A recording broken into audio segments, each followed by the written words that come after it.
नमस्कार न्यूज पंच को स्वागत करुच्ची मु तपन गतकाली मुख्यमंत्री मोहन चरण माझी बजेट उपस्थापन करिसेंती एवं एई बजेट्र परिमाण रही 2026-27 3,10,000 कोटी टंकार ये बजेट आगत होइछि।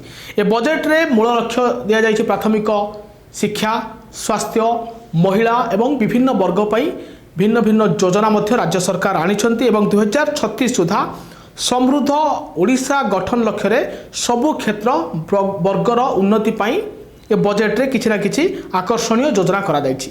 किंतु राज्य सरकार मध्य एहा मध्य कहिसंती जे 61,000 कोटी टंका ऋण करिवे आउ प्रति वर्ष को वर्ष मुंड पिछा ऋण बढ़ी बढ़ी चली प्रतिटी ओडियांक मुंडरे एबे 27,625 टंका लेखाए ऋण रही जहाँकि गत वर्ष तुलन में अधिक प्रति आर्थिक वर्ष रे ये ऋण भार बढ़ी चली।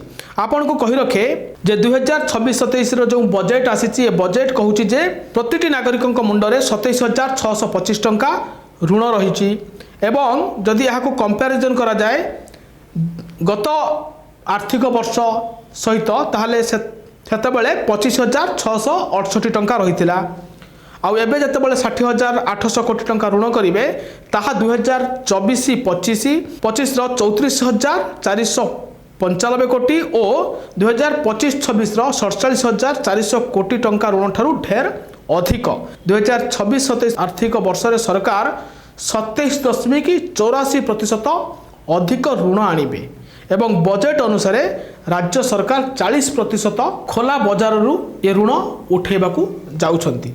यह सह बजेट अनुसार राज्य सरकार यार सुध बाबद जो टंका ऋण हम सुध बाबद 8200 कोटी टंका प्रदान करा जिवो जहाँकि जीएसडीपी 3.3%।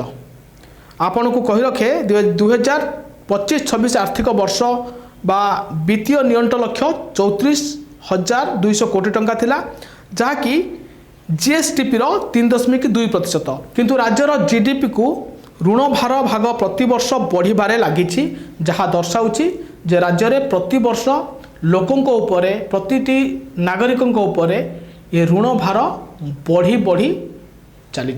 एभली अधिक खबर देखिया न्यूज पंच सहित जोड़ी रहंतु। हमको लाइक शेयर और सब्सक्राइब करंतु। नमस्कार।